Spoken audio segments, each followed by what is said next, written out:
जय हिंद दोस्तों। कैसे हैं आप सब? मुझे उम्मीद है कि आप लोग मस्त होंगे।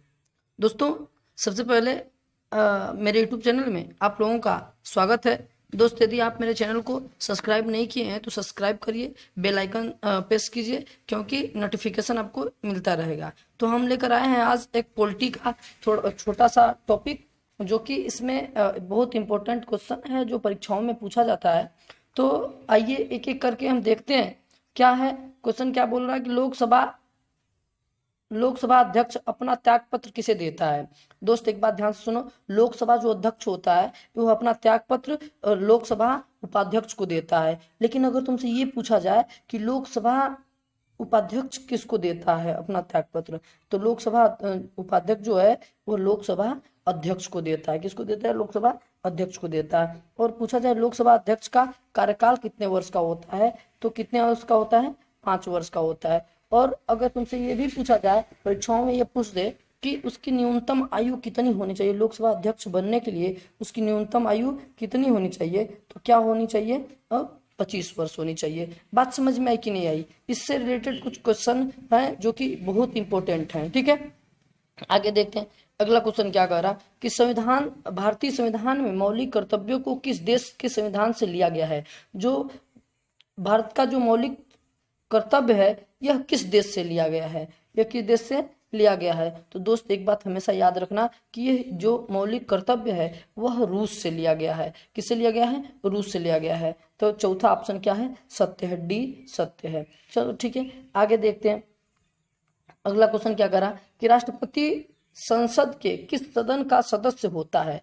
अब तुम ही बताओ ना कि राष्ट्रपति संसद का किस सदन का सदस्य होता है। एक बात हमेशा याद रखना कि राष्ट्रपति जो होता है किसी भी संसद के सदन का सदस्य नहीं होता है। ठीक है, और इसका पूछा जाए कि राष्ट्रपति का जो कार्यकाल होता है ये कितने वर्ष का होता है। कुछ इंपॉर्टेंट क्वेश्चन है क्या कि राष्ट्रपति का जो कार्यकाल होता है ये 5 वर्ष का होता है। कितने वर्ष का? 5 वर्ष का होता है। और राष्ट्रपति के पास महाभियोग लगाने की जो शक्ति है किस अनुच्छेद के अंतर्गत आती है, तो 61 क के अंतर्गत महाभियोग की शक्ति इसमें समाहित है। ठीक है, अब राष्ट्रपति का पद जो है किस अनुच्छेद में है, तो 52 में इस राष्ट्रपति का पद है। ठीक है, आगे देखते हैं। अगला क्वेश्चन क्या कर रहा है, किस संविधान संशोधन के द्वारा वोट डालने की उम्र को 21 से 18 वर्ष कर दिया गया। बच्चा, एक बार 61वां संविधान संशोधन में अगला क्वेश्चन क्या कह रहा कि भारतीय संविधान सभा के प्रारूप समिति के अध्यक्ष कौन थे। जो भारत का संविधान है इसमें रूप देने वाला समिति जो बनी थी उसका अध्यक्ष कौन है, तो भैया इसका अध्यक्ष डॉक्टर भीमराव अंबेडकर है। कौन है? डॉक्टर भीमराव अंबेडकर है।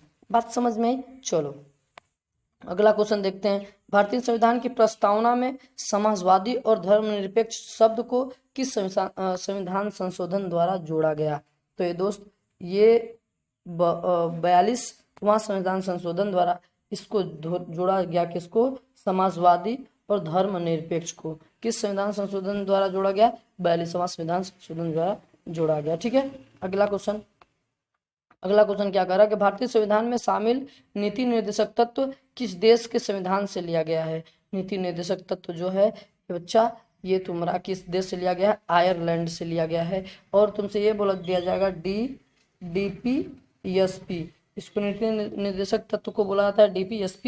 ये किस अनुच्छेद के अंतर्गत आता है, तो ये 36 से लेके 51 तक इसका वर्णन किया गया है। ठीक है, आगे देखते हैं। अगला क्वेश्चन क्या है, संसद के 2 सत्रों के बीच अधिकतम कितनी समय अंतराल दिया जा सकता है, तो कितना समय अंतराल दिया जा सकता है? 6 महीना। 6 माह का अंतराल होना चाहिए 2 सत्रों में। ठीक है, तो अब बात करते हैं कि संसद की बात करते हैं। संसद का जो सदन होता है ये कितने भागों में बटा होता है? 2 भागों में। एक को बोलते हैं क्या? लोकसभा, एक को बोलते हैं राज्यसभा। ठीक है, ये तो सदन है, 2 सत्र है, इसमें 2 भाग है। इसको बोलते हैं उच्च सदन, इसको बोलते हैं निम्न सदन। ठीक है, ये निचला सदन चाहे निम्न सदन। ठीक है, और ये उच्च सदन का उच्च सदन। अब ध्यान से सुनो, अब इसका जो ये होता है क्या, सदन के हिस्से कितने होते हैं? 3 हिस्से होते हैं। क्या? कौन सा?